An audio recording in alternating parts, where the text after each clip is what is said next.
Haleluya, shalom. Shalom. Apa kabar Bapak Ibu?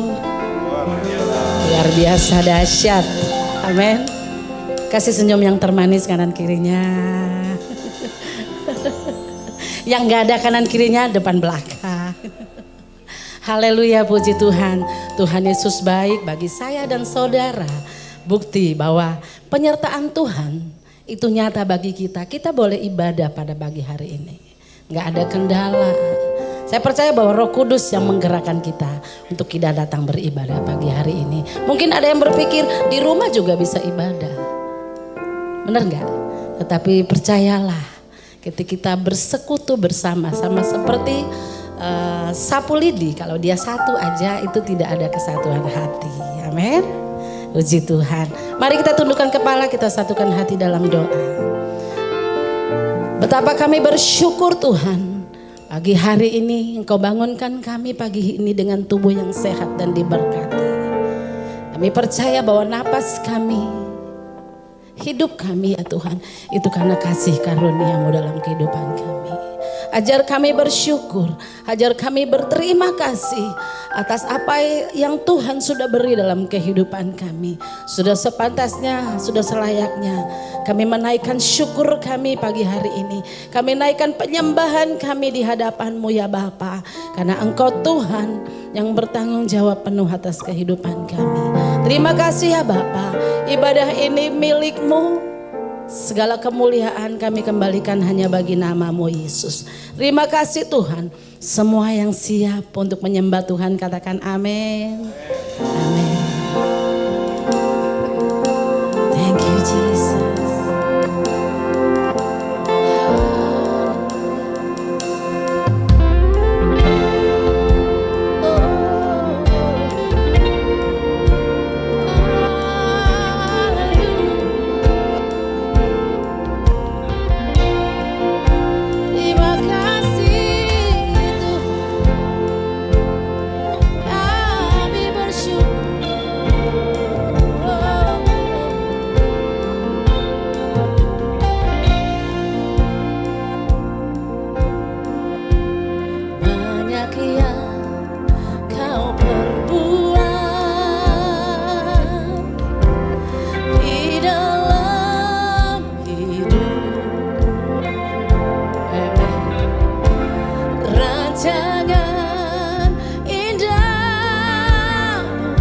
Jadi bagi kami Tuhan di hidupku, Bapa yang mengerti segala yang ku perlu. Kasih-Mu sempurna nyata dalam hidup.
kasih setiamu di dalam hidupku, ku bersyukur,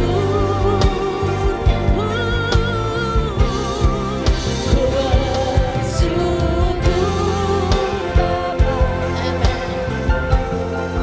ku bersyukur Tuhan buat kasih setiamu di dalam hidupku, ku bersyukur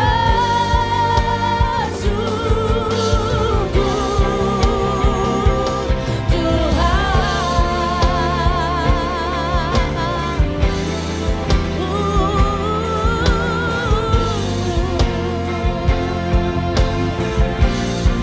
Thank you Jesus.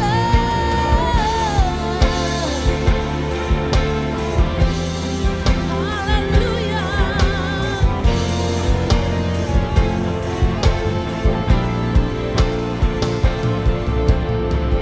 Tak ada lembah kelam yang tak ku lewati tanpa hadirmu. Hatiku takkan gentar sebab ku tahu tanganmu yang menopangku.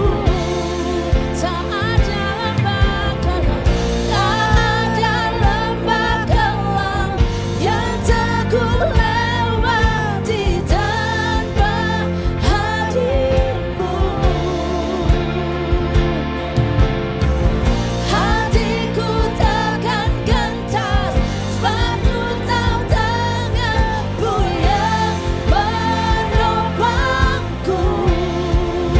Kaulah Yesus, kaulah Yesus, kaulah Tuhan, hanya Kau ku percaya. Amin, amin, amin. Kaulah Yesus, kaulah Tuhan, harapan hidupku. Ku bersyukur Bapa, ku bersyukur Tuhan Sebab kasih setiamu Tuhan. buat kasih setiamu di dalam hidupku, ku bersyukur. Oh Jesus, Ku bersyukur kami Bapa, bersyukur Tuhan. ku bersyukur Tuhan Yesus Tuhan. buat kasih setiamu di dalam hidupku, Ku bersyukur, ku bersyukur, ku bersyukur Bapa, ku bersyukur Tuhan. buat kasih setiamu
sukacita Allah turun di antara kita pagi hari ini. Haleluya. Haleluya. Kita belajar pujian ya. Satu lagu. Haleluya.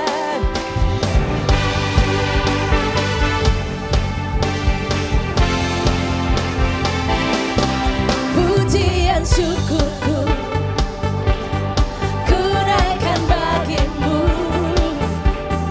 kasih dan rahmat-Mu tercurah bagiku,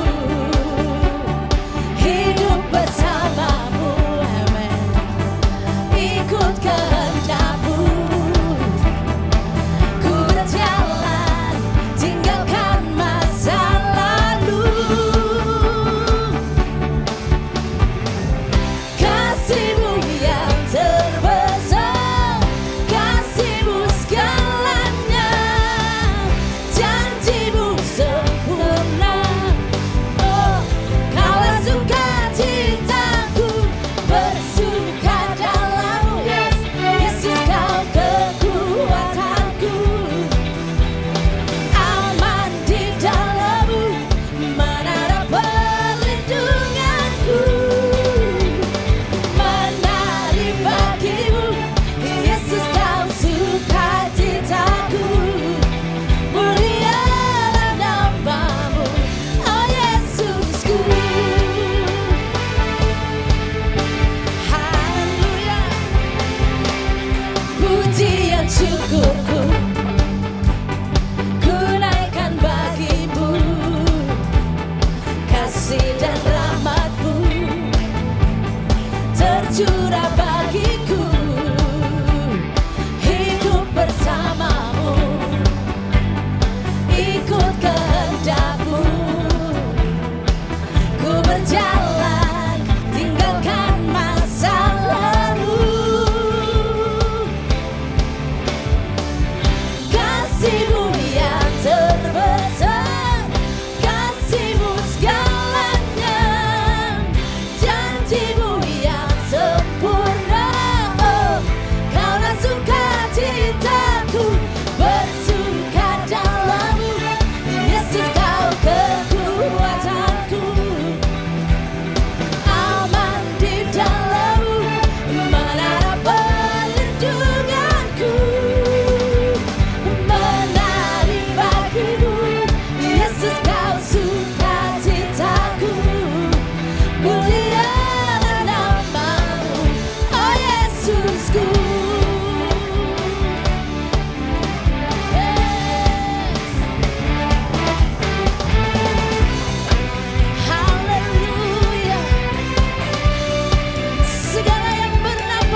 Salam Bapak Ibu semuanya.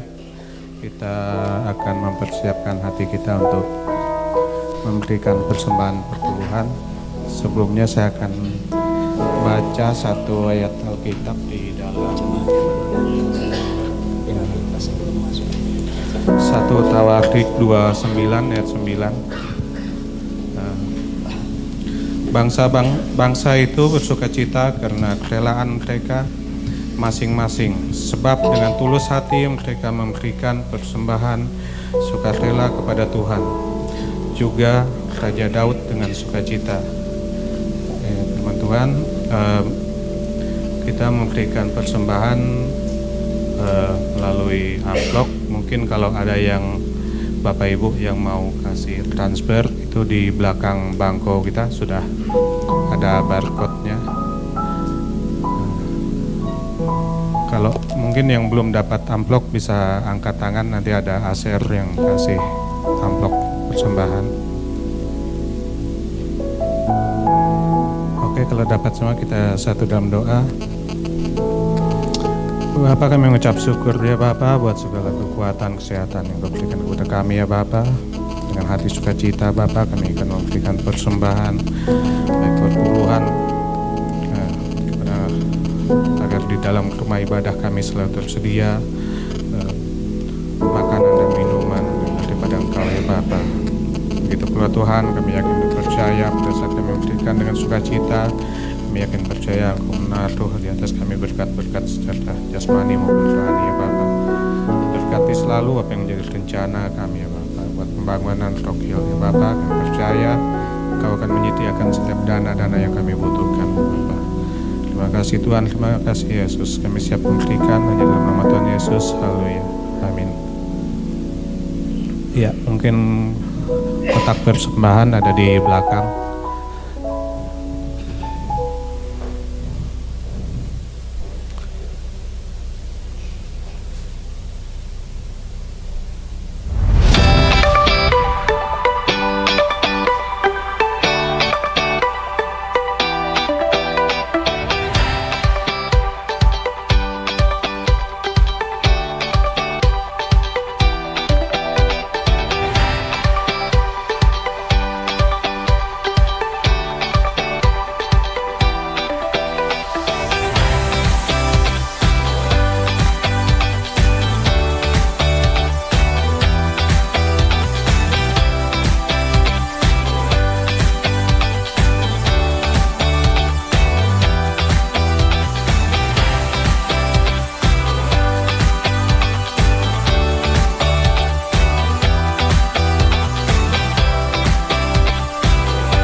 Saudara pernah mendengar bagaimana ada satu rencana daripada Benyamin Netanyahu untuk membuat satu terowongan baru ataupun terusan, tidak memakai terusan Suez, tetapi juga suatu jalan raya mulai dari Saudi sampai kemudian sampai ke dunia bagian Eropa.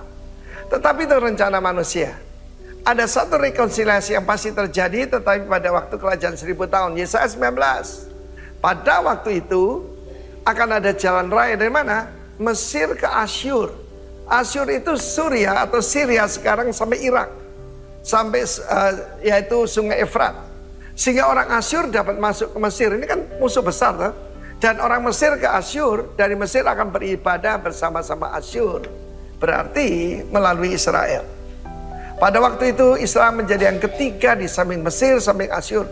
Suatu berkat di atas bumi. Saudara, kita lihat keadaan politik sekarang. Mesir sudah menunjukkan ketidaksukaannya pada Israel, bahkan mengeluarkan ancaman-ancaman dan mengatakan akan mengeluarkan sekian billion dollar untuk membangun kembali Gaza.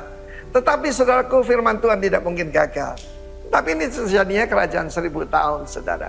Rencana manusia dengan rencana Tuhan. Kalau kita mau berhasil cuma sederhana. Ikuti rencana Tuhan. Saat ini, yaitu Laut Mati itu sedang turun, saudaraku ya. Turun habis-habisan. Dan Israel mau mencoba meniru Yeskiel 47. Yaitu dari sungai besar, Laut Mediterania itu disalurkan airnya, yaitu masuk ke Laut Mati. Dan saat itu dikatakan dalam Yesaya 47 akan ada ingat ikan. Sampai sekarang tidak ada binatang di situ. Ikan-ikan akan berkeriapan di sana, akan ada pohon-pohon, buah-buahan dan sebagainya. Kalau itu pasti terjadi, tapi rencana Tuhan. Kita melihat di sini, ini adalah rekonsiliasi tapi tidak terjadi sekarang. Dikatakan yang diberkati Tuhan semesta alam, the Lord of hosts. Diberkatilah Mesir, disebut umatku. Dan Asyur buatan tanganku. Dan Israel milik pusakaku. Kita melihat bagaimana akan terjadi damai di atas muka bumi. Seringkali Millennium Kingdom disebutkan kerajaan 1000 tahun damai. 1000 tahun shalom. Hanya karena Kristus. Tidak ada seorang pun yang bisa memberikan damai. Termasuk Donald Trump, Putin, apalagi Zelensky, apalagi yang lain. Cuma seseorang, yaitu the Prince of Peace, akan mengadakan ini. Saudara, firman Tuhan saya begitu kagum. Kenapa saya percaya Alkitab? Karena isinya nubuatan dan 100% akurat, saudara. Bukan seperti ramalan Nostradamus, Joyo-Boyo. Jangan percaya yang seperti itu. Tapi firman Tuhan tidak mungkin gagal. Jadi karena itu saudaraku, pada saat ini yang lebih penting daripada itu rekonsiliasi. Tidak usah nunggu Tuhan Yesus datang. Karena Yesus sudah dalam diri kita. Mari kita berdamai satu dengan yang lain. Sekali lagi Mazmur 133, di mana ada harmoni, di situ akan ada urapan baru, akan ada berkat, bahkan kehidupan untuk selama-lamanya. Kiranya kita mengeterapkan ini dalam hidup kita. Mungkin dalam keluarga saudara ada Mesir, ada Asyur, ada juga yang sudah percaya, tetapi Yesus is for now, ya, karena namanya I am, namanya bukan I was atau I will be, namanya I am. Biarlah ada damai sejahtera di rumah saudara. Dan di dalam Roma pasal 15 ada karunia kerukunan. Minta itu dari Tuhan. God bless you all. Amin. Amin. Puji Tuhan. Mungkin ada yang baru pertama kali hadir. Boleh angkat tangan? Gak ada ya. Mungkin Kak Fia yang belum kenal. Nanti Meli mungkin boleh kenalan dengan Kak Fia. Ya, puji Tuhan, Tuhan Yesus baik. Kita siapkan hati kita untuk kita diisi dengan kebenaran firman Tuhan. Saya percaya bahwa urapan Tuhan turun atas kehidupan kita lewat firman Tuhan yang disampaikan oleh hamba-Nya pagi hari ini.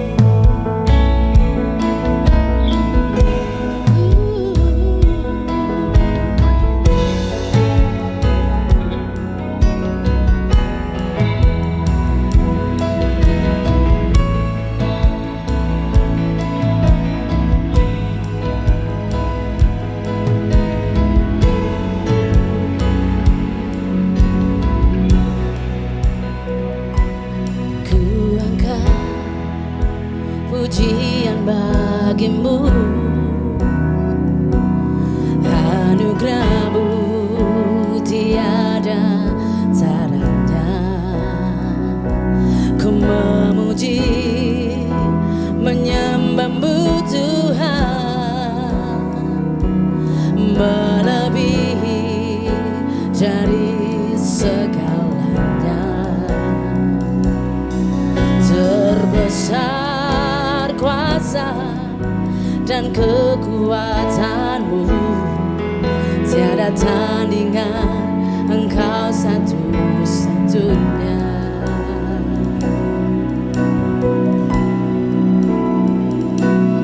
Engkau pulih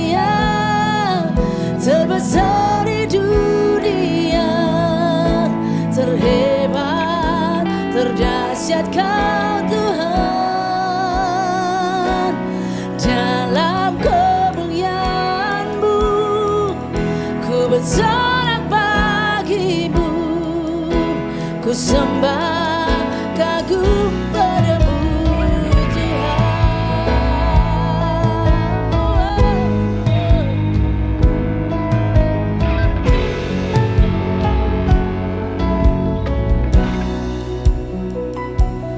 Ku angkat pujian bagimu,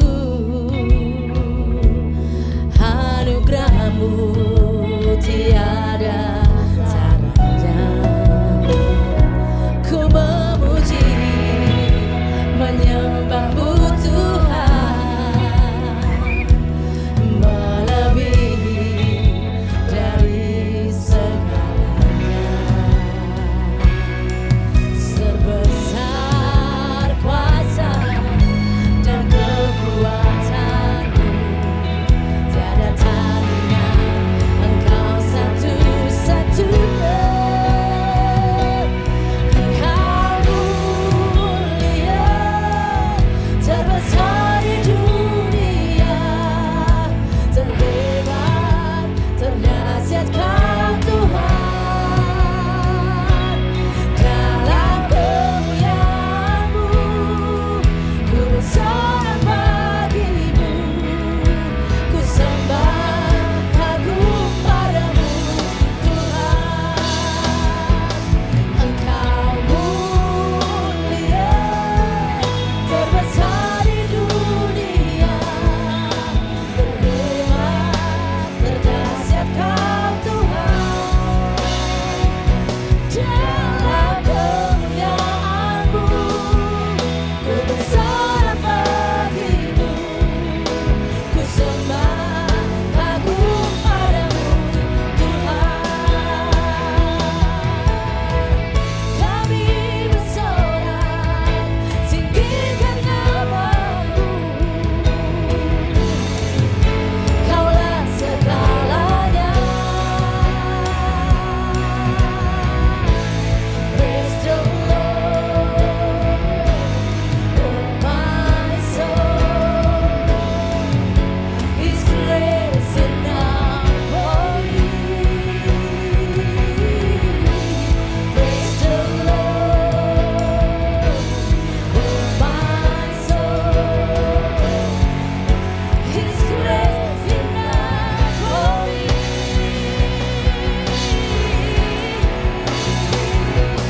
Engkau mulia, terbesar di dunia, terhebat, terdahsyat Kau Tuhan. Dalam kemuliaan-Mu ku bersorak bagimu, ku sembah kagum padamu Tuhan. Engkau mulia, terbesar di dunia, terhebat, terdahsyat Kau Tuhan. Dalam kemuliaan-Mu ku bersorak bagimu, ku sembah kagum padamu Tuhan. Ku sembah kagum padamu Tuhan. Ku sembah kagum padamu Tuhan.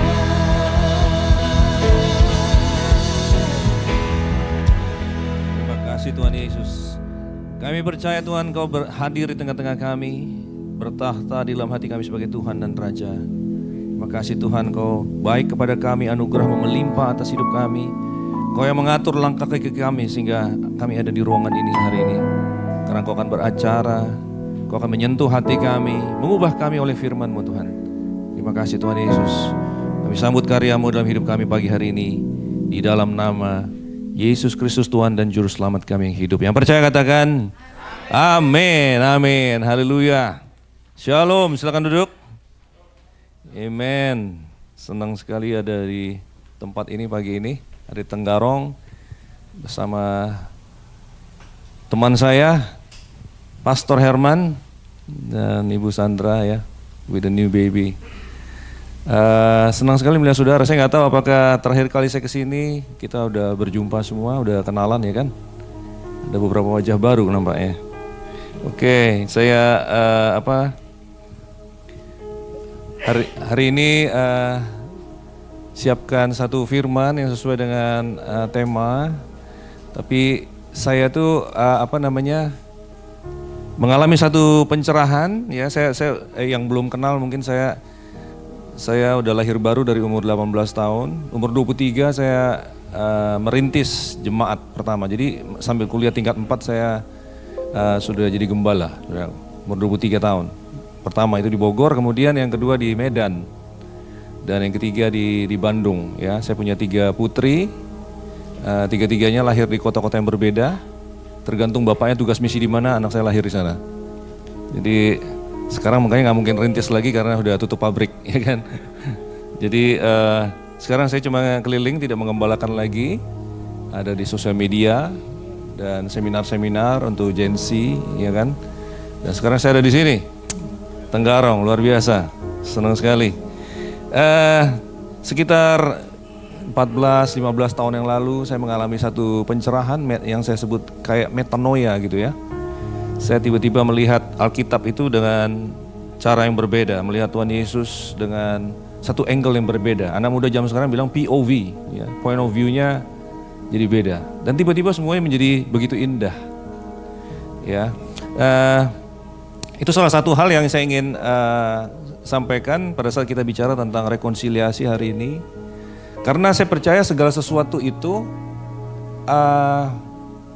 dinamika yang paling besar, motor perubahan atau yang membuat orang itu bertindak dan berubah, itu bukanlah hukum-hukum dan tuntutan atau aturan yang dipaksakan dari luar, yang di framing sebagai kewajiban.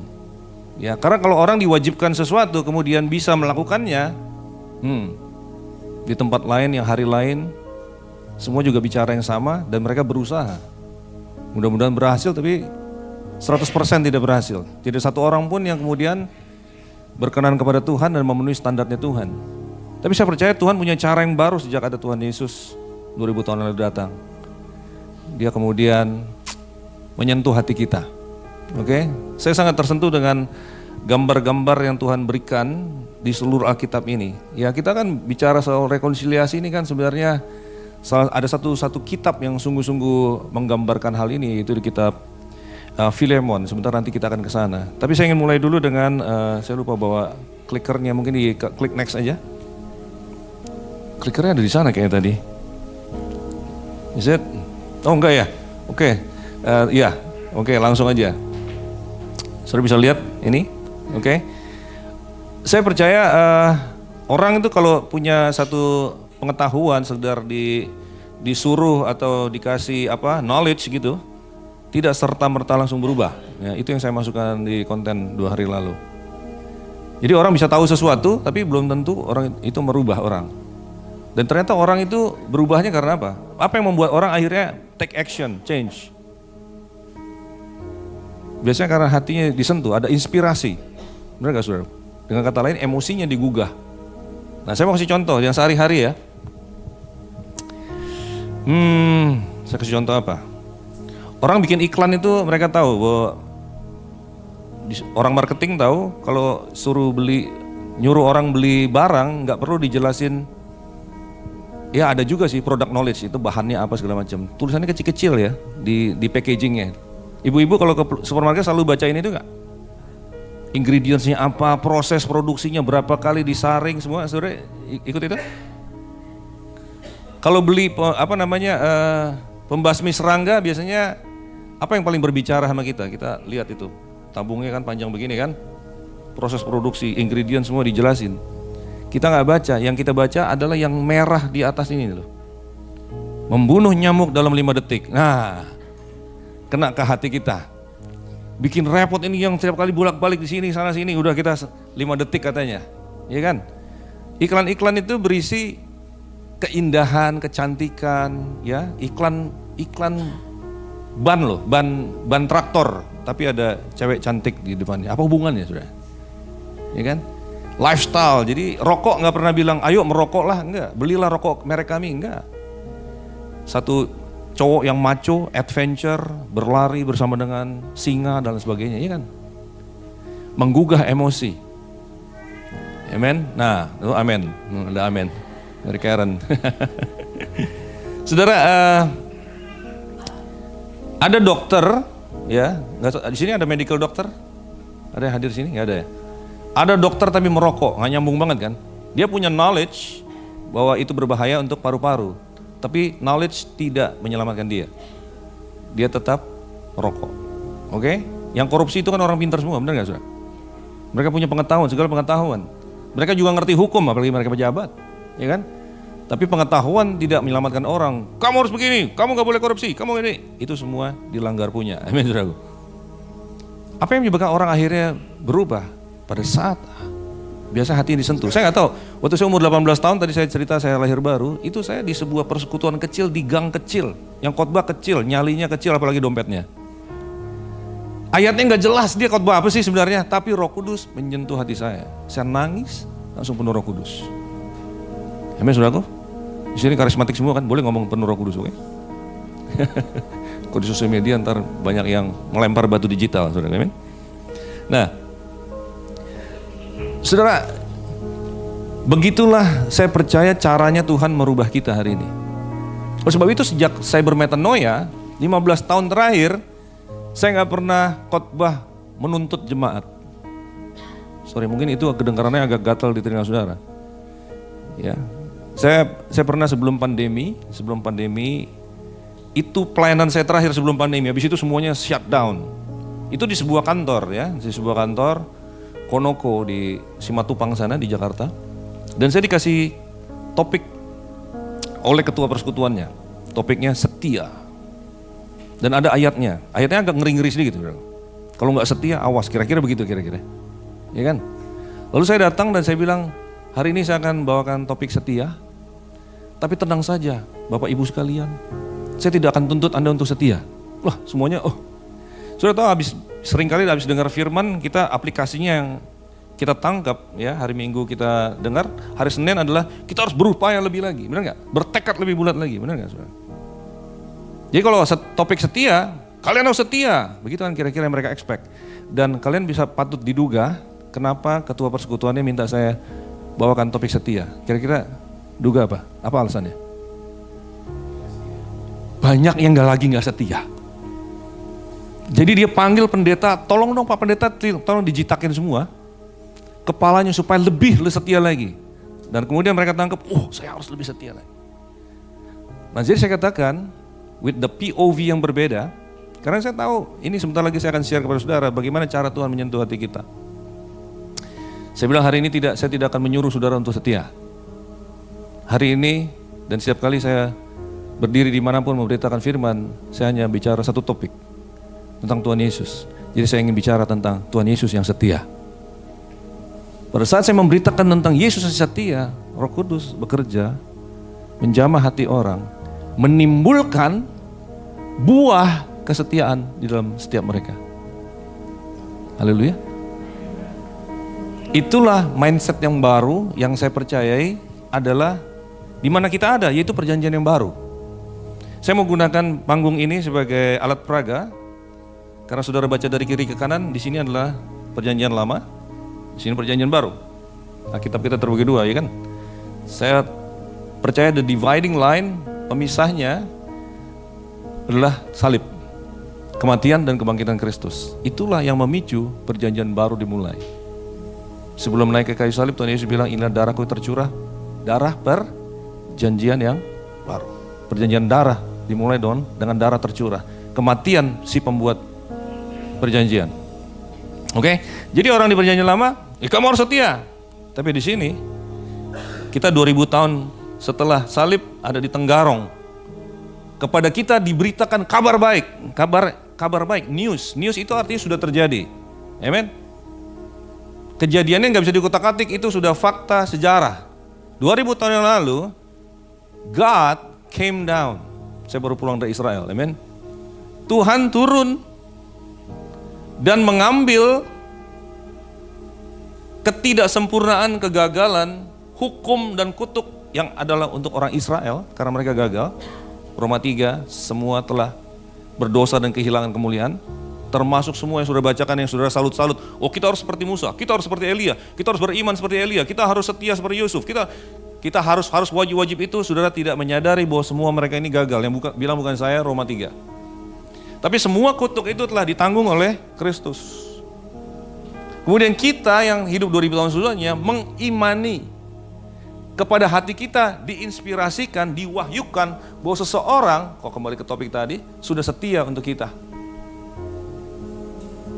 Dan bagaimana cara Tuhan menyentuh hati waktu di persekutuan itu?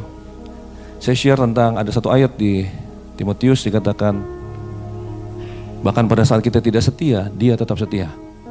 Karena dia tidak pernah menyangkali dirinya. Kalau kacamata seperti ini, nggak setia itu sesuatu yang buruk loh. Kenapa dibilang kalau nggak setia Tuhan tetap setia? Nanti orang terus-terusan tidak setia. License to sin. Ayo terusin aja kamu. No. Ayat itu dimaksudkan untuk menyentuh hati kita. Kok ada Tuhan seperti ini? Terus saya saksi di persekutuan itu pada saat saya ingat berkat-berkat terbesar dalam hidup saya. Seringkali kita bilang begini, kalau kamu setia kamu akan diberkati. Siapa sih yang gak mau mendorong anak-anak untuk diberkati, jemaat untuk diberkati, jemaat untuk setia, ya kan? Tapi rumus tersebut adalah rumus perjanjian lama. Saya waktu ingat-ingat, berkat-berkat terbesar, kita kepingin mengklaim, gara-gara saya setia, saya baru doa puasa 40 hari soalnya. Kalau saya doa apapun, pasti Tuhan akan kabulkan. No, berkat-berkat terbesar dalam hidupku terjadi kadang-kadang pada saat kita justru tidak baik-baik saja, pada saat kita hancur-hancuran. Gak ada kita bisa mengklaim daging saya berpartisipasi di sana. Dan Tuhan tiba-tiba muncul dengan anugerah ya. Allah yang setia pada saat kita tidak setia. Itu merubah hati kita. Kemudian setelah disentuh hatinya, kita berbuah setia. Saya percaya itu cara Tuhan merubah kita yang sebenarnya di zaman ini. Bukan dengan tuntutan dan hukuman. Bukan setiap kali baca firman, saya wajib apa? Karena anak-anak muda sekarang kalau di kolom komen, pastor kasih tahu sama kita aja, do's and don'ts. Ini boleh gak? Ini dosa gak? Ini wajib gak? But why? Itu orang Israel. Orang Israel belum pernah melihat Sang Juru Selamat tergantung di kayu salib. Tubuhnya dihancurkan sebagai kasih, bukti kasih untuk mereka. Sekarang kita sudah lihat. Masa sekarang Tuhan yang sudah hancur-hancuran segitu masih harus kasih wajib-wajib lagi? Proses produksi, ingredients, begini. Kamu harus ikutin ini. No. Dia cuma bilang, bukan membunuh nyamuk dalam 5 detik. Dia bilang, barang siapa percaya, hidup oleh anugerahku, maka mereka akan hidup kudus, hidup taat, berkorban, mencari jiwa-jiwa, setia, semua. Baca Alkitab, berdoa, itu semua karena hati kita disentuh oleh Dia yang sayang mengasihi kita, mengorbankan nyawanya bagi kita. Haleluya. Amen. Waktu di jalan menuju Emmaus, dua orang murid kebingungan Sang Juru Selamat yang diharapkan jadi pembebas Israel tergantung di kayu salib. Mereka sedih, mukanya sedih. Yesus tiba-tiba muncul di tengah-tengah. Kenapa selalu di tengah-tengah? Disalib di tengah-tengah. 2-3 orang berkumpul di tengah-tengah. Menorah, dia sebenarnya Yesus yang di pusat. Saudara tahu menorah itu bunga-bunganya sebenarnya menghadap ke tengah. Jesus at the center. Waktu di situ Yesus katakan, apa yang kalian perbincangkan, kok kalian kayaknya sedih banget sih mukanya, kenapa? Mereka malah mau menginjili Tuhan Yesus. Kamu satu-satunya orang di Yerusalem nggak baca Jerusalem Post, nggak lihat yang viral di TikTok kemarin. Ya, Sang Juru Selamat digantung. Tuhan Yesus menjelaskan kepada mereka. Nah, setelah itu cut the story short, ada banyak sekali poin yang kita bisa belajar dari Lukas 24. Tapi saya ingin poin ke ayat yang ke-30 dan dikatakan, setelah Yesus pergi, kata mereka seorang kepada yang lain, bukankah hati kita berkobar-kobar tadi waktu Dia memberitakan firman itu? Bukankah hati kita berkobar-kobar? Katakan sama-sama, hati berkobar-kobar. Saya percaya harusnya pada saat kita membaca firman, mendengarkan pemberitaan, hati kita jadi berkobar-kobar tentang Dia. Dan bukannya terbebani oleh kewajiban baru hari Senin kita harus berusaha lebih. Karena kalau terbebani oleh sebuah kewajiban saya harus berusaha lebih, itu bukan good news, itu bad news. Karena kita sering gagal. Good news membebaskan. Good news mengkonfirmasi identitas kita sebagai orang benar. Oleh sebab itu buahnya kita hidup benar.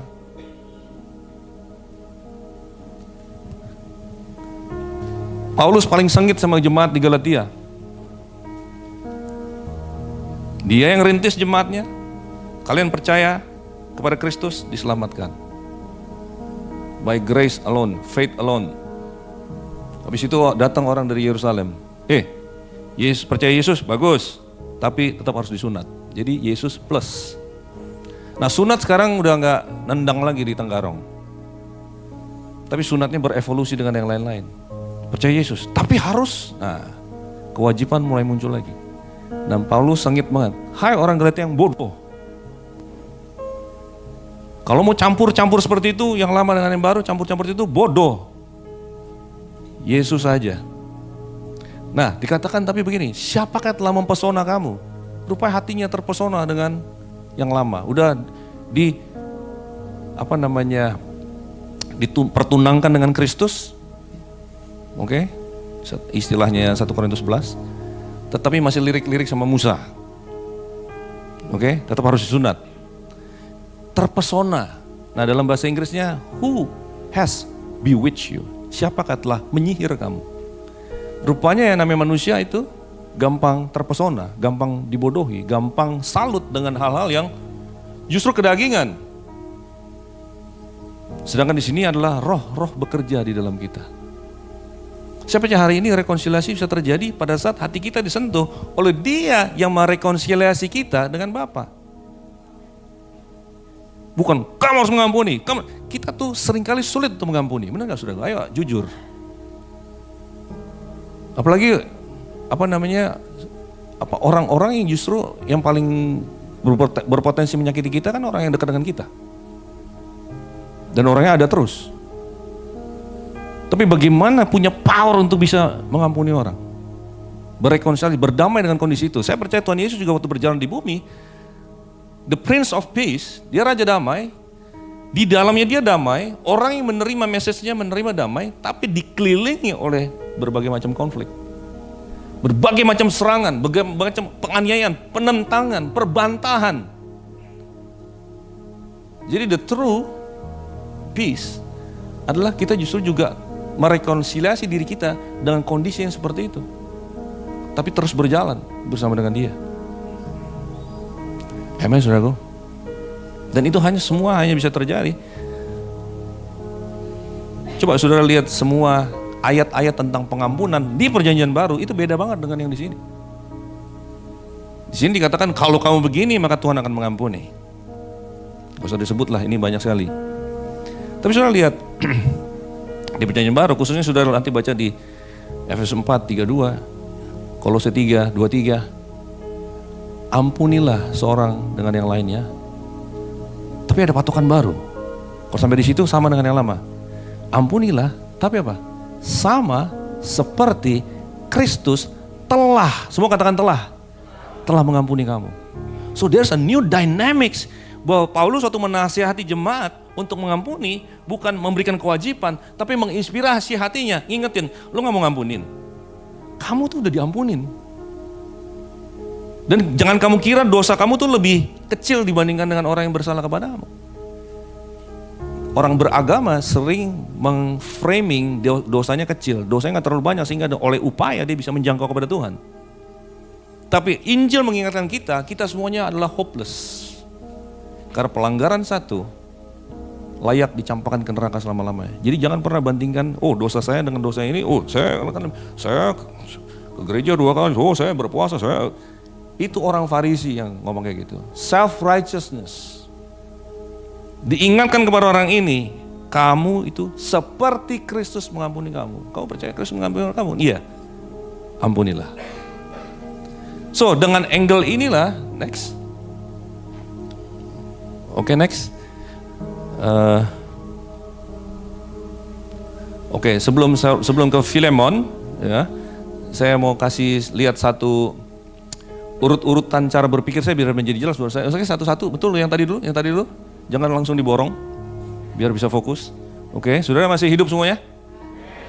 Saya tidak harapkan ini jadi sesuatu yang tegang, tapi kadang-kadang udah mencernanya gimana. Ada beberapa kayak wajahnya kayak loading gitu loh. Ini bener apa enggak nih? Ini Pak Herman harus undang lagi atau enggak kayak gini ya? Saudara, ada satu ayat firman Tuhan. Bagaimana saya menjelaskan proses ini? Proses di sini, di the new is different than the old. Tapi bagaimana caranya? Nah, saya ketemu 2 Korintus 5. Supaya saya bisa share di Tenggarong. Amen. Ini ayat ini luar biasa, tapi saya jarang dengar ini dibahas. Paulus bilang, sebab kasih Kristus yang menguasai kami. Ya ini,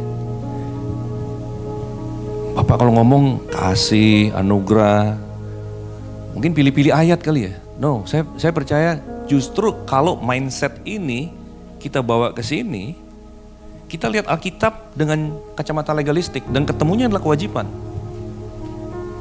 Tapi kita harus ganti kacamatanya, bahwa sebenarnya topik inilah yang menguasai seluruh New Testament. Pada saat kita bermetanoia baru, dengan kacamata yang baru, kita bisa melihat keindahannya. Kalau enggak indah, saudara. Jadi orang, oh kasih, anugerah, ya itu cetek. Itu anak TK. Terbalik, saudara. Kalau saudara punya anak kecil, saudara akan kasih tahu, jangan main sama pisau, jangan lari-lari, itu gelas awas, harus kasih banyak aturan, karena anak kecil. Jadi hukum Taurat itu justru TK. Sedangkan kasih, anak itu akan bertumbuh sampai kita anak kita roughly ya, kira-kira umur 17 tahun, kita udah harus meletakkan semua nilai-nilai yang kita ingin anak kita miliki di dalam hatinya, itu harus sudah in place. Karena sebentar lagi dia bisa kuliah keluar kota, keluar negeri. Sudah gak bisa awasin dia, gak punya CCTV 24 jam. Jadi saudara akan mengandalkan hatinya. Saudara harus membawa kebenaran itu sampai ke level hati. Menyentuh hatinya. Seorang anak harus percaya bapaknya sayang sama dia, sehingga pada saat dia di tempat yang lain, bukan karena ancaman, tapi dia menghidupi nilai itu, kebenaran. Amen. Jadi saya percaya ini, kasih ini dari TK sampai universitas is all love and grace. Yang menjagai anak ini. Dimulai dari tadi saya lahir baru, saya percaya karena kasih, bukan karena si pengkhotbah yang pasti saya lupa ayatnya apa, tapi dia tidak mengancam. Dia memberitakan tentang Tuhan yang mengampuni saya. Amen. Saudara tahu seorang ada, tergantung cara kita mendidik anak kita, menimbulkan respon yang berbeda. Misalnya kebanyakan aturan-aturan, ya kan? Saya waktu di Bogor, saya pernah menampung satu anak dari Indonesia Timur, hamilin anak orang, digebukin sekampung, saya tampung di rumah. Tapi waktu dia cerita kenapa the reason dia bisa seperti itu, karena dia selalu kalau dihajar oleh bapaknya tuh pakai kopel, pakai gesper yang ujungnya ada besinya itu. Nah, besinya itu yang ke punggungnya. Lalu dia diikat dan diterbalikin di atas gentong air. I grew up like that. Nah, kalau kita mendidik anak kita dengan keras, peraturan, ancaman, pada saat mereka misalnya screw up, ngawur, mengambil keputusan yang salah, mereka akan bilang gini, aku udah dosa, I sin, my daddy will kill me. Itu mereka pikir, jadi mereka kabur. Saya akan dihukum berat sama papa. But kalau kita punya hubungan yang penuh dengan kasih dengan mereka, aku udah dosa, aku harus kasih tahu papa. Karena papanya adalah pribadi yang paling dekat yang dia tahu. Meskipun aku hancur-hancuran, papa adalah satu-satunya harapan di bumi ini, di planet ini, di seluruh planet ini. Orang yang paling peduli dengan aku adalah papaku. Dia akan merestorasi aku. Itulah persis yang Tuhan lakukan kepada kita. Saya tidak mendorong saudara untuk ngawur dan lain sebagainya. Tapi gambaran ini justru akan menimbulkan pada saat dia sudah dipulihkan, dia akan hidup di dalam kebenaran dan tidak akan dosa lagi. Saudara tahu kenapa dosa itu bisa menguasai seseorang? Karena pada saat dia jatuh, pada saat dia kemudian merasa terhukum, dia menjauh dari Tuhan, disitulah kekuatan dosa itu justru akan menguasai dia secara permanen. Terus menerus dan makin dalam, tidak ada harapan. Tapi pada saat dia tahu ada kasih dan dia kembali, maka kuasa pemulihan itu memberikan kans terbaik untuk dia, untuk akhirnya pulih dan kemudian stronger and stronger. Jadi mana yang saudara pilih? Mau yang lama atau yang baru? Paulus bercerita tentang sebab kasih Kristus menguasai kami. Saya cek dalam bahasa Inggris, the love of Christ constrain me. The love of Christ consume me. The love of Christ control me. Yang saya paling senang, the love of Christ overpowers me.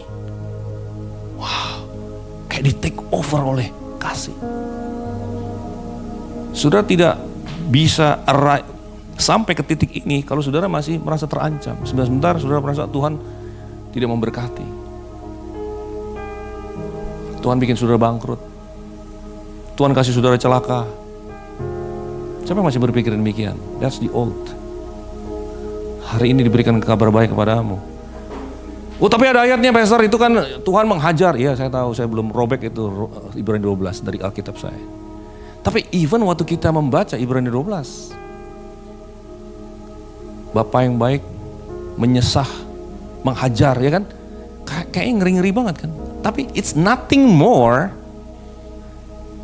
dari kita sebagai orang-orang para bapak di Tenggorong mengajar anak kita. Gak ada yang, oke, papa mau kasih tahu papa sayang sama kamu, terus papa patahin kaki kamu, terus papa balut. Nah, balut itu kan sayang kan? Tapi pakai patah-patah.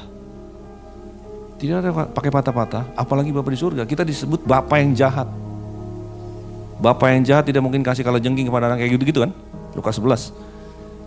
Bapak yang jahat tidak pernah melakukan itu, pasti Tuhan tidak lakukan itu. Jadi apa itu?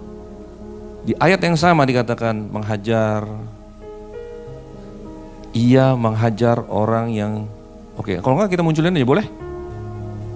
Ibrani 12 ayat yang sebelum ke sini. Keluar dulu ntar balik lagi ke PowerPoint. Boleh? Waktunya tinggal berapa menit? Tinggal 11 menit.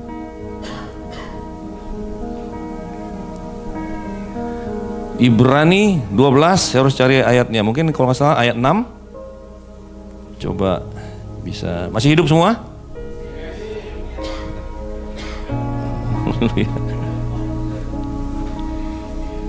Iya. Ya, karena Tuhan menghajar orang dikasihinya dan ia menyesal orang diakui sebagai anak. Dengan kacamata yang lama, kalau orang masih pakai legalistik, saudara highlight, yang di highlight adalah kata menghajar dan kata menyesah, benar gak? But with this, ini scripture yang sama, ayat yang sama persis. Yang saya highlight adalah orang yang dikasihinya, orang yang diakui sebagai anak. Tergantung kacamatanya. Dan buat saya inilah the dynamics yang sebenarnya akan mendatangkan perubahan. Kalau diancam dengan mau akan dihajar ya apa, itu membuat apa? Tadi malah kabur dari itu. Oh Bapak kayak gitu ya? Karena kata menghajar dan menyesahnya itu salah konsep di sini. Sudah tahu kalau kita baca sebuah kata, di balik sini ada gambarnya. Ada gambar di balik setiap kata. Kita membayangkan seperti apa? Membayangkan seperti yang kejam-kejam itu. Tuhan kasih tabrakan, kalau nggak mengampuni dikasih kanker. Tuhan loh, dibilang Tuhan kasih kanker. Yang saya lihat di ayatnya dicari-cari, nggak ada saudara. Yang adalah Tuhanku menyalibkan kanker di atas kayu salib. Dia adalah Bapa yang baik, tidak pernah kasih yang buruk kepada anak-anak. Tidak pernah kasih celaka, tidak pernah kasih penyakit. Jadi menghajar di sini adalah to discipline. Apakah Bapak yang baik harus mendisiplin? Iya dong harus mendisiplin. Kasih pasti mendisiplin. Berkata kebenaran. Enggak, ya kamu ya udah sana main biar ketabrak sekali. Tidak. Kita mengajar. Dan pada saat anak kita gagal, kita tetap bukan menghukum, tapi merangkul mereka. Mengajari mereka, itu yang dimaksud. Bukan yang ngeri-ngeri.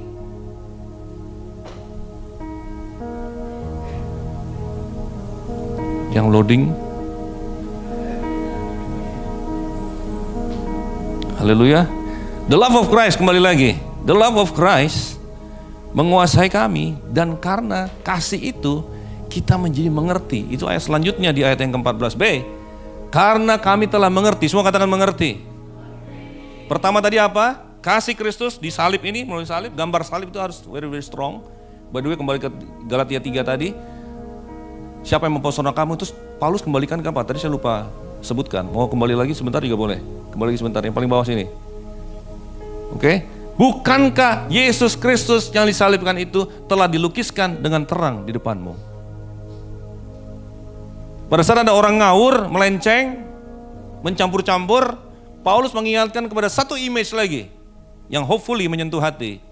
Kristus yang disalibkan digambarkan dengan terang di hadapanmu. Setiap kali saya naik ke mimbar, tugas saya sebenarnya satu, melukiskan Kristus Yesus yang disalibkan itu dengan terang di hadapan jemaat Tenggarong.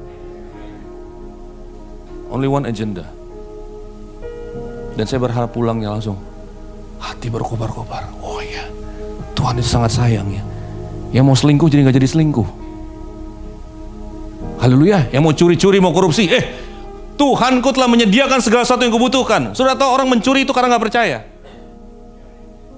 Kalau dia percaya Tuhan pelihara dia dan sudah sediakan segala sesuatu untuk masa depannya, dia tidak curi. Curi di sini di framing sebagai legalistik. Curi, potong tangan, ya kan? Di sini yang curi jangan curi lagi. Efesus 4:28. Tapi bekerjalah dengan baik, dinasehati, diajar. Dan kemudian Roh Sang Pemberi didorong untuk dimanifestasikan supaya dia dapat berbagi bagi yang kekurangan. Efesus 4:28. Jadi, perjanjian yang baru itu lebih tinggi dari hukum Taurat. Jangan saudara pikir grace, kemudian terserah. No, itu menghasilkan moral excellence. Di sini moral itu disyaratkan. Kamu harus bermoral supaya Tuhan berkenan. Di sini, aku tahu engkau gagal. Kalau aku syaratkan di depan, kamu semuanya masuk neraka. Oke, sekarang semua hukum Taurat tuntutannya digenapi di dalam aku. Barang siapa percaya kepadaku, ada di dalam aku. Oleh sebab itu, kalau kamu di dalam aku, kamu akan menghasilkan buah. Dan buahnya adalah moral excellence yang melampaui orang perjanjian lama. Haleluya. Ujung-ujungnya kita sampai ke sana, tapi jalurnya beda. Yang satunya kepengen pakai jalur, Musa tolongin. Ya ini harus dihajar-hajar sedikit nih, harus diancam-ancam sedikit. Yang satunya, kasih Kristus menguasai aku. Setelah itu apa? Yes, ini tadi. Oke, next. Kita menjadi mengerti, jadi paham. Ya, di sosial media dikasih paham. Dikasih paham oleh gambar salib. Sebenarnya harus mati itu kita loh, Saudara. Tapi Tuhan Yesus yang mati untuk kita. Sebenarnya yang harus dihajar, dikatakan di Yesaya 53, kita menyangka dia kena hukum, kena tulah. Padahal akibat dari pemberontakan kita lah yang dia tanggung. Wah, pada saat kita menyadari itu, ujungnya apa? Ini buahnya. Next. Yes. Yaitu dikatakan yang saya highlight. Tidak lagi hidup untuk dirinya sendiri, tapi untuk dia. Jemaat, kau akan hidup bukan untuk dirimu sendiri, tapi untuk dia. Tapi urut-urutannya apa? Diancam? No. The love of Christ consume me. Kemudian aku dikasih paham. Sekarang hidupku ini bukan untuk aku lagi, itu dia. Haleluya. Amen. Next, jadi dengan rangka inilah, itu jamnya bukannya berapa menit lagi, oke? Saya nggak tahu berapa menit laginya. Belum, oke. Oke, sampai jam 3 katanya, oke. Nah, di Philemon ini ada satu beautiful gospel story saudaraku di sana. Karena Paulus di penjara, ya, di penjara dia ketemu dengan satu anak yang ancur-ancuran, namanya Onesimus. Oke, dia adalah budak yang lari karena udah bikin salah sama bos. Bosnya namanya Philemon. Nah, Onesimus terima Kristus. Pas dia keluar, Paulus kepingin terjadi rekonsiliasi. Jadi dia bersurat kepada Filemon. Suratnya bisa kita baca hari ini. Dia bilang, Filemon, terimalah Onesimus. Tapi dia ini anakku sekarang. Sekarang kamu bukan saja bos apa dia, tapi dia adalah saudaramu sekarang di dalam Kristus. Amen. Tapi lihat ini, Onesimus, kamu adalah murid saya, kamu lahir baru terima Kristus karena aku. Jadi anak rohani kan. Aku perintahkan kamu bisa. Kalau berpikir hierarkis, kamu di bawah saya. Tapi dia memilih, lihat ini. Karena itu sekalipun di dalam Kristus aku mempunyai kebebasan penuh untuk memerintahkan kepadamu apa yang harus kau lakukan, tapi mengingat kasihmu. Jadi ada dua dinamika, saudara. Di sini bisa perintah-perintah. Tapi Paulus memilih satu cara perjanjian baru. Kasih. Karena kasihmu lebih baik aku memintanya.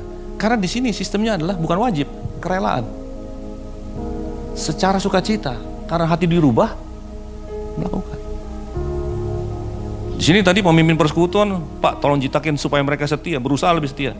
Di sini, karena disentuh hati oleh Kristus, mereka otomatis setia. Auto setia, anak sekarang bilang. Semua katakan auto setia. Semua katakan auto hidup kudus. Auto berkorban. Nah, itulah perjanjian baru. Semuanya auto. Oleh pewahyuan, bukan oleh kewajiban. Amen. Aku Paulus sudah menjadi tua, apalagi sekarang dipenjarakan Kristus, mengajukan permintaan, bahkan dia bisa perintah loh, tapi dia memohon mengenai anakku. Dia framing, ini anakku nih, yang kudapat selagi aku di penjara, yakni Onesimus. Next, jam ke ayat yang ke, sebab mungkin ayat 15, sebab mungkin, ya terus 15 benar. Sebab mungkin karena itulah dia dipisahkan sejak daripadamu, supaya engkau dapat menerimanya untuk selama-lamanya. Bukan mengexcuse dosanya. Saya nggak tahu Onesimus ngapain, mungkin pecahin barang, curi uang. Tapi ini pasti pidana karena dia masuk penjara. Pasti ini bukan sesuatu yang sepele. Bukan lagi sebagai hamba, melainkan lebih daripada hamba, yaitu sebagai saudara yang kekasih. Bagiku sudah demikian, apalagi bagimu, baik secara manusia maupun di dalam Tuhan. Karena engkau menganggap aku teman setiamu, terimalah dia seperti aku sendiri. Satu appeal, satu permohonan. Next, ini menjadi indah sekali. Dan kalau dia sudah merugikan engkau atau berhutang padamu, tanggungkanlah itu semua kepadamu. Saudara, this is gospel story. Karena di dalam logika Injil, Bapa, Tuhan Yesus adalah perantara, terus ada kita. Di dalam cerita ini, Filemon seperti Bapa, Onesimus itu adalah kita. Dan Paulus menempatkan dirinya sebagai yang menanggung kesalahan Onesimus. Yesus menanggung kesalahan kita, membayar harga dosa kita supaya kita diterima Bapa. Seperti Paulus membayar, menanggung akibat kesalahan Onesimus supaya diterima oleh Filemon. Cerita kayak gini harusnya yang menyentuh hati kita. Amen. Asal jangan kau katakan, tanggungkanlah semua itu kepadamu karena engkau berhutang padaku, itu dirimu sendiri. Ya saudaraku, semoga engkau berguna bagiku dalam hiburkanlah. Ya, jadi ada kata-kata terimalah dia. Coba ada nextnya lagi. Kalau enggak berarti ada di ayat yang lain. Terimalah dia seperti aku. Jadi Paulus bilang, terimalah Onesimus seperti engkau menerima aku. Saat ini, hari ini, barang siapa percaya kepada Kristus, Bapa menerima kita sama seperti Bapa menerima Yesus. Saudara dibenarkan dengan satu level kebenaran yang sama dengan Yesus. Kita di sini bukan mengejar perkenan, kita hidup oleh pewahyuan bahwa kita sudah diperkenan. Katakan kepada sebelahmu, kamu sudah diperkenan. Tunjuk hidungnya sampai percaya.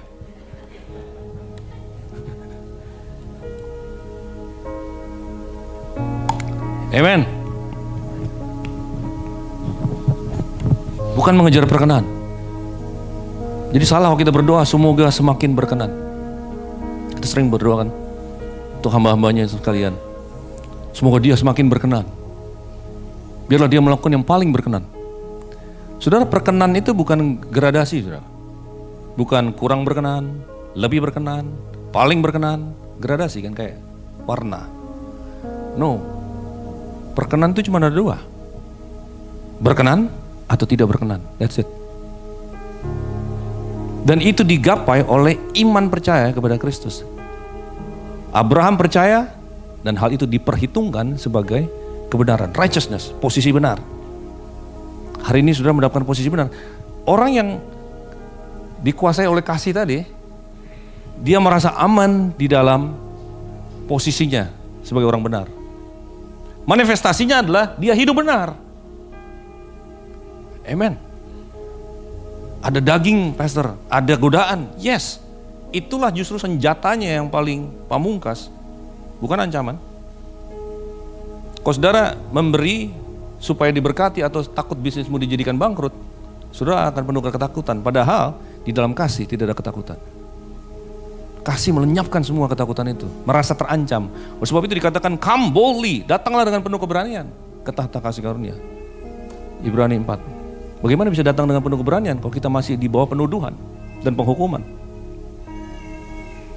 Haleluya, next. Udah jam segini.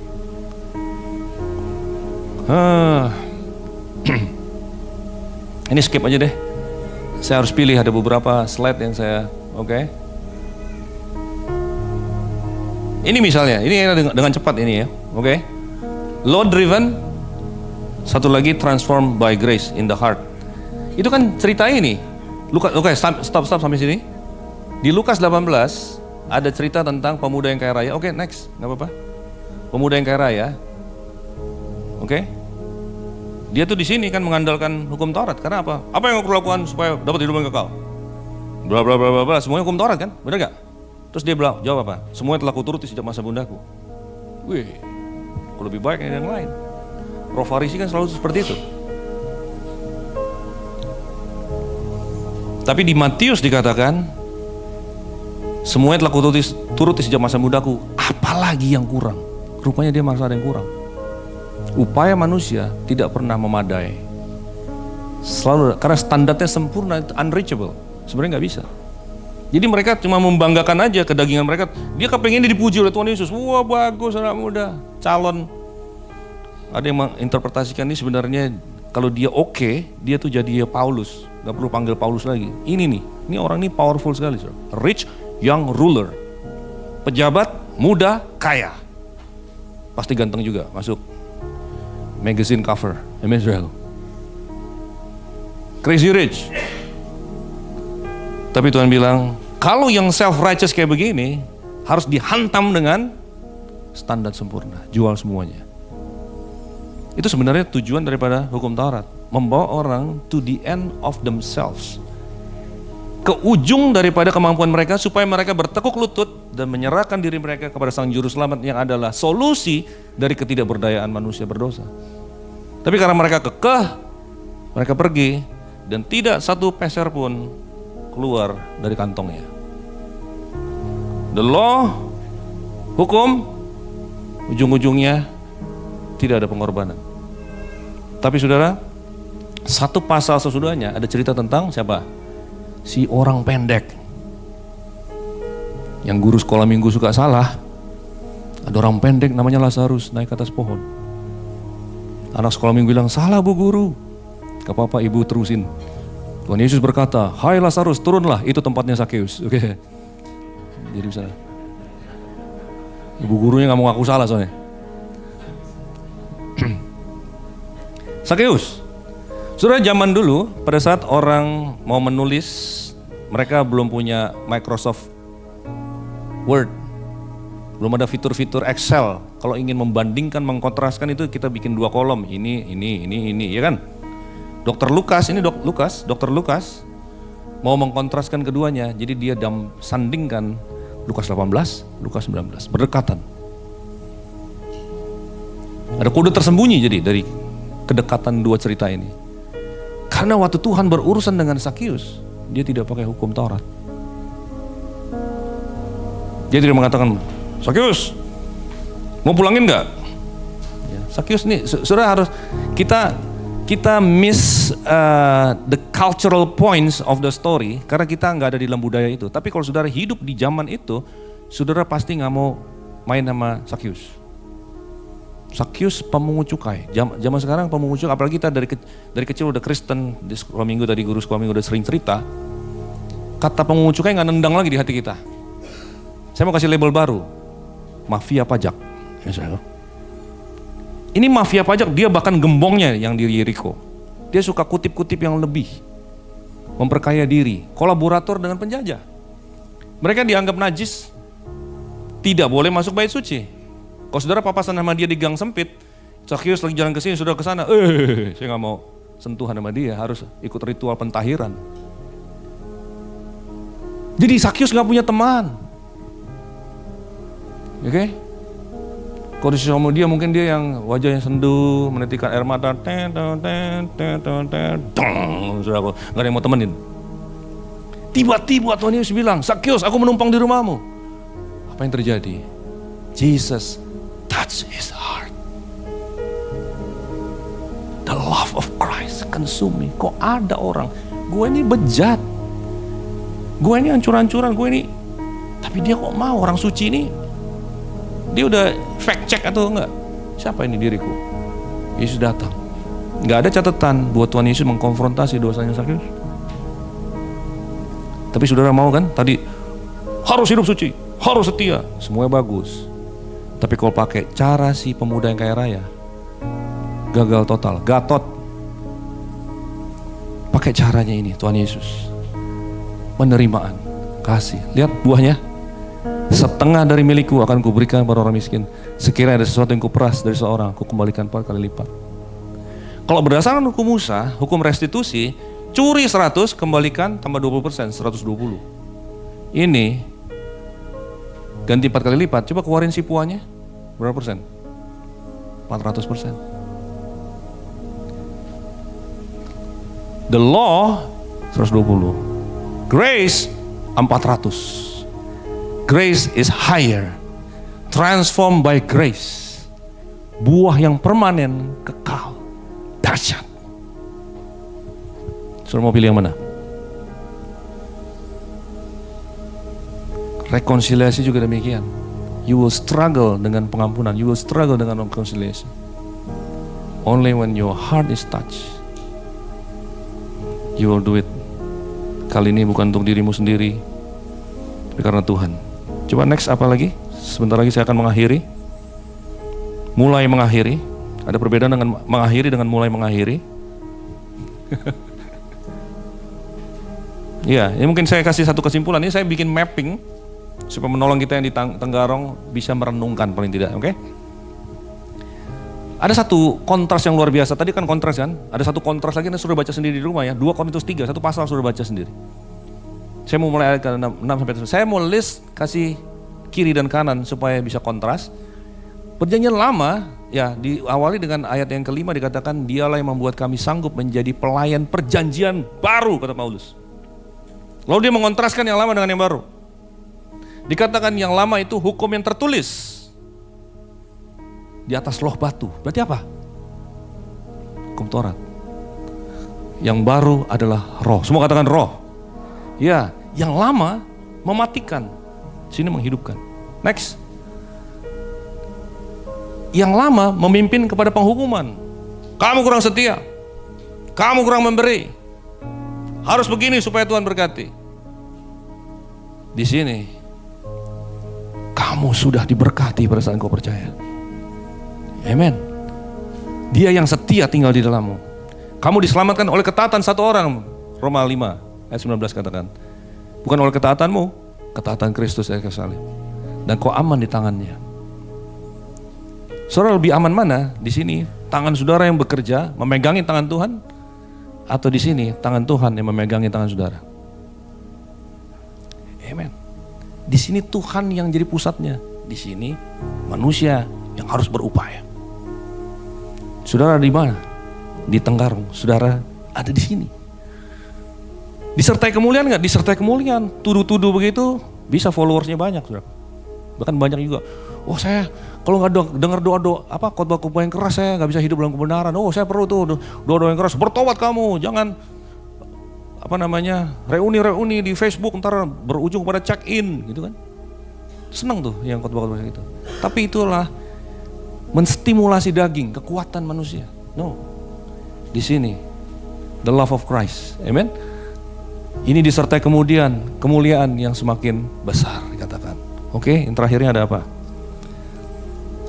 Masih hidup semua ya? Nah, ini kesimpulan saya. Oke, sampai di sini aja selesai. Di sini temanya aku wajib supaya Tuhan. Transaksional. Aku wajib taat supaya Tuhan berkati. Bilangan 28 ayat 2. Tapi di sini Tuhan telah, semua katakan telah. Tuhan telah bergerak duluan kau di perjanjian baru. Sudah terlanjur sayang kepadamu 2000 tahun yang lalu. Maka aku akan. Perhatikan akan, bukan wajib. Itu adalah manifestasi, itu namanya buah. Buah itu adalah satu aliran otomatis yang terjadi dari sebuah akar yang sehat. Akarnya adalah the revelation about the cross, about His love, about His grace. The fruit will flow. Aku akan setia. Haleluya. Ini yang terakhir, yang paling atas judulnya. Mixing the two, ini dicampur-campur, will ruin the beauty. Nah, saya buat itu sebuah untuk PR untuk saudara renungkan yang terakhir di atas ini. Tapi ini, skema ini saya harap menolong saudara. Pada saat saudara diperhadapkan kepada sebuah pilihan, wajib gak nih? Jangan ngomong wajib. Bayangkan the cross. Bayangkan Kristus dengan kasih yang begitu besar, menimbulkan power yang baru di hatimu. Amen. Bukan baca ingredients, bukan baca proses. Sesuatu yang men-touch your emotion will transform you. Haleluya. Pemain musik maju ke depan. Saya ingin kita sama-sama berdoa.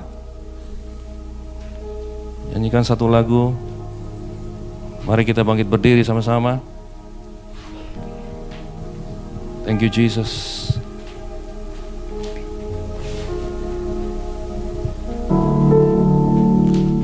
Mau selalu bersyukur kepadamu Tuhan, anugerah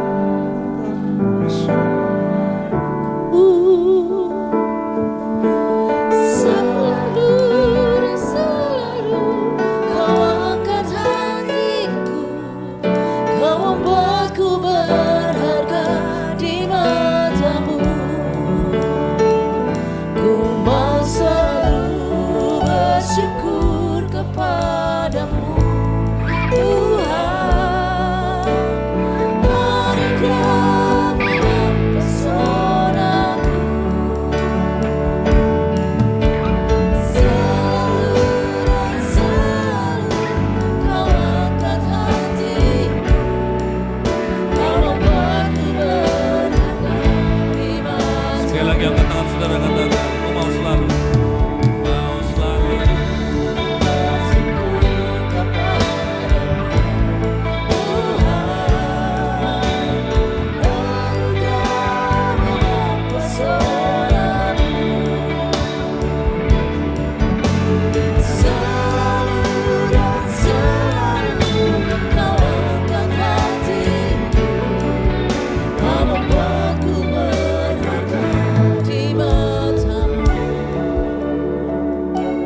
Saya berdoa supaya pemberitaan firman Tuhan pada pagi hari ini membuat saudara semakin terpesona oleh anugerahnya.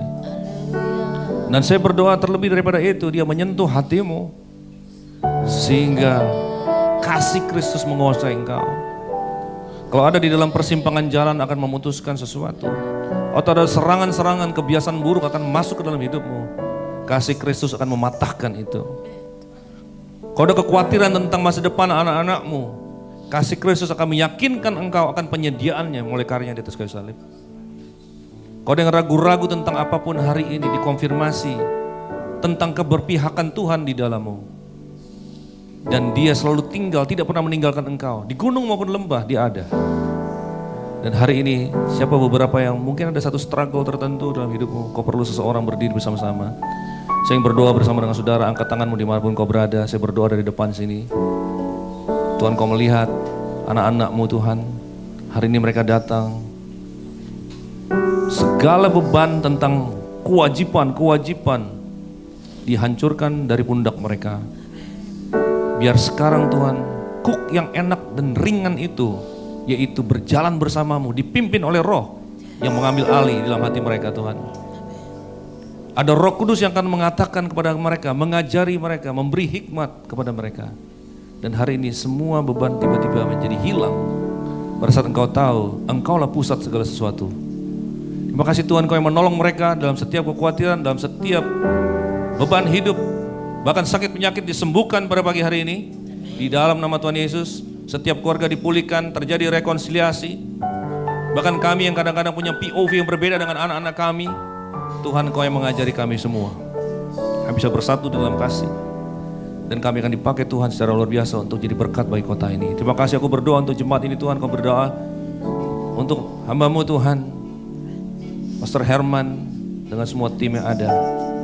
Diberkatilah proyek pembangunan gedung gereja. Diberkatilah dampak daripada jemaat ini Tuhan. Akan menjadi berkat, bahkan ada pejabat-pejabat, orang-orang yang berpengaruh di kota ini akan dipengaruhi oleh Injil-Mu Tuhan. Hati mereka akan diubahkan, orang-orang bahkan yang jahat seperti Sakeus, seperti wanita penjina yang kedapatan di Yohanes 8, diubahkan oleh Tuhan. Terima kasih Kau membangkitkan anak-anak muda yang luar biasa di tempat ini untuk memuridkan, menjangkau jiwa-jiwa yang terhilang, memuridkan anak-anak muda yang lain bagi kemuliaan-Mu. Terima kasih Tuhan, hari ini kasih-Mu menyertai kami semua.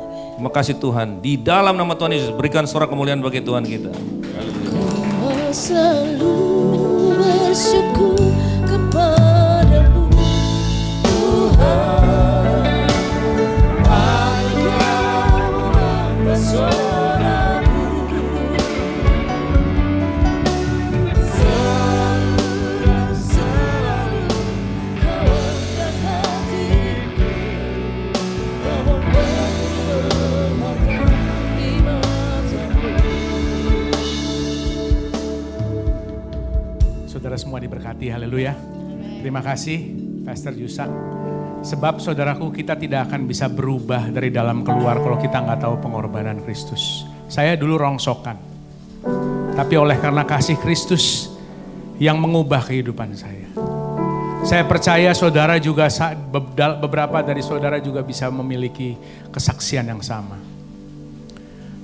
Dan saudaraku, sumber di mana yaitu satu pribadi, yaitu Yesus Kristus Tuhan, yang hidup di dalam kehidupan saudara dan saya adalah sumber yang tidak berubah. Kalau tadi saudara boleh lihat, ini LED-nya tadi sempat nyala, mati. Saya tanya tadi ke belakang, kenapa? Lalu kemudian diinfokan bahwa listriknya naik turun, Pak. Dan itu mengakibatkan listrik yang naik turun itu, sumbernya itu akhirnya mengakibatkan semuanya jadi berantakan. Lampunya bisa redup, AC-nya jadi bisa nggak dingin.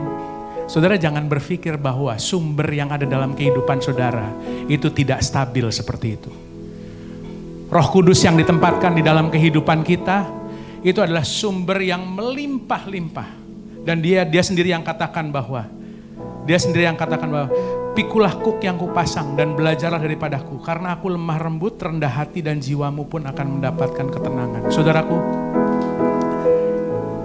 bukan beban yang ditaruh di dalam kehidupan kita, tapi ada kasih karunia Tuhan yang selalu menyelimuti kehidupan kita, saudaraku, yang mengingatkan bahwa kamu berharga, bahwa aku mengasihimu, bahwa kamu adalah anakku. Oleh karena pengertian itu, saudaraku, oleh karena pengertian itu, maka kita berbalik daripada jalan-jalan kita yang jahat.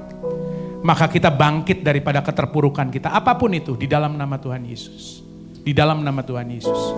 Oleh karena pengertian itu, kehidupanmu diperhitungkan sebagai kebenaran di hadapan Tuhan. Bukan karena kemampuan kita. Mari kita angkat roti, saudaraku. Saudara, bukankah roti yang kita angkat tinggi ini adalah persekutuan kita dengan tubuh Kristus? Mari sama-sama kita makan bersama di dalam nama Tuhan Yesus.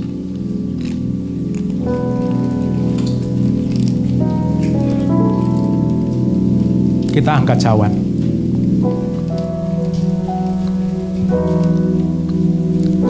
Cawan ini adalah perjanjian baru yang sudah diberikan, dimateraikan di dalam kehidupan saudara dan saya.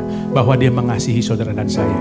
Maka kita akan melakukan kehendak Tuhan dengan caranya Tuhan, menggunakan kekuatan daripada Tuhan untuk kemuliaan bagi nama Tuhan.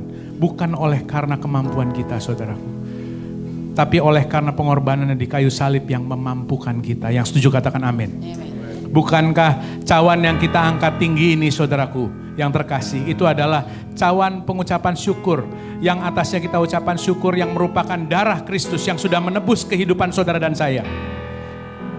Mari kita terima di dalam nama Tuhan Yesus.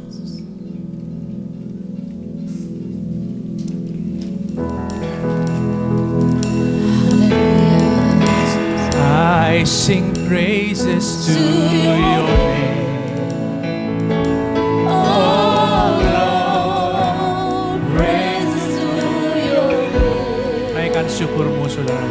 Oh Lord, for your name is great and worthy to be praised. I sing praises to your name. Oh Lord, praises to your name. Oh Lord, for your name is great and worthy to be praised. Nyanyi pujian bagimu. Nyanyi pujian bagimu, Tuhan, pujian bagimu, Tuhan, namamu besar dan layak dipuji. Nyanyi pujian bagimu, nyanyi pujian bagimu, Tuhan, pujian bagimu, Tuhan, namamu besar dan layak dipuji. Sekali lagi saudaraku, nyanyikan dari hati saudara. Nyanyi pujian bagimu. Tuhan, pujian bagimu, Tuhan, namamu besar dan layak dipuji. Kau layak dipuji Tuhan.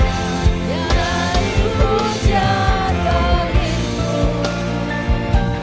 Tuhan, pujian bagimu, Tuhan, namamu besar dan layak dipuji. Namamu besar.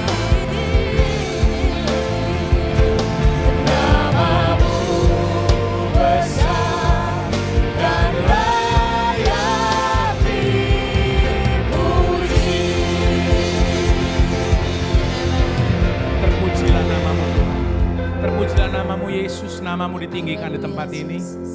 Terima kasih Tuhan. Kalau hari ini Engkau ingatkan kepada kami semua Tuhan Yesus, bahwa pengorbananmu di atas kayu salib itu adalah satu-satunya kekuatan untuk kami melangkah, menghadapi apapun yang terjadi di hadapan kami.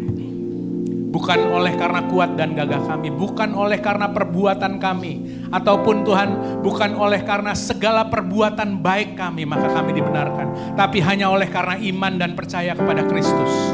Engkau berkenan terhadap kehidupan kami. Tuhan mampukan kehidupan kami, mampukan kehidupan kami untuk dapat berjalan dalam firman-Mu Tuhan Yesus. Untuk kami mau mengenal pribadi-Mu lebih lagi Tuhan Yesus.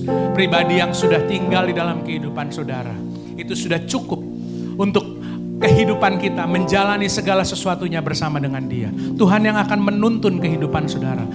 Learn the unforced rhythm of grace. Pelajarilah bagaimana sebuah kasih karunia itu tidak menuntut di dalam kehidupan kita, tapi dia akan menopang dan akan memperkuat kehidupan saudara, sehingga kehidupan kita serupa dan segambar seperti Kristus. Itu terjadi di dalam kehidupan kita semua. Saudaraku yang terkasih, sebentar kita akan terima berkat yang daripada Tuhan. Mari sama-sama kita angkat tangan, kita terima berkat yang daripada Tuhan. Tuhan memberkati engkau dan melindungi engkau. Tuhan menyinari saudara semua dengan wajahnya dan memberikan saudara damai sejahtera, shalom yang daripada Allah Bapa. Damai sejahtera itu menetap di dalam kehidupan saudara. Damai sejahtera itu yang akan menjaga kehidupan saudara tidak melenceng ke kanan ataupun ke kiri. Sebab kekuatan yang daripada Tuhan sendiri yang akan menjaga kehidupan saudara. Diberkatilah saudara dalam segala sesuatu yang saudara sedang kerjakan dengan kedua tanganmu. Diberkatilah keluargamu, diberkatilah usaha pekerjaanmu, diberkatilah studimu, diberkatilah segala sesuatu yang sedang engkau kerjakan bersama dengan Tuhan. Sebab segala sesuatu yang baik itu datangnya dari atas, daripada Tuhan sendiri. Dan Dia ingin melimpahkan segala sesuatu di dalam kehidupan saudara untuk kemuliaan bagi namanya. Dan pada akhirnya saudaraku, muliakanlah Tuhan dengan tubuhmu, muliakanlah Tuhan dengan pekerjaanmu, muliakanlah Tuhan dengan keluargamu, muliakanlah Tuhan dengan segala sesuatu yang kita kerjakan dan lakukan. Sebab itulah yang menjadi tujuan Tuhan untuk kehidupan saudara dan saya. Menjadi berkat bagi orang-orang di sekitar saudara. Memunculkan pribadi Kristus melalui kehidupan saudara. Terimalah segala sesuatu yang terbaik di dalam satu nama Allah kita yang hidup, Tuhan Yesus Kristus. Semua yang sudah menerima berkat yang terbaik daripada Allah kita, mari sama-sama kita katakan amin. Tuhan Yesus memberkati. Happy Sunday.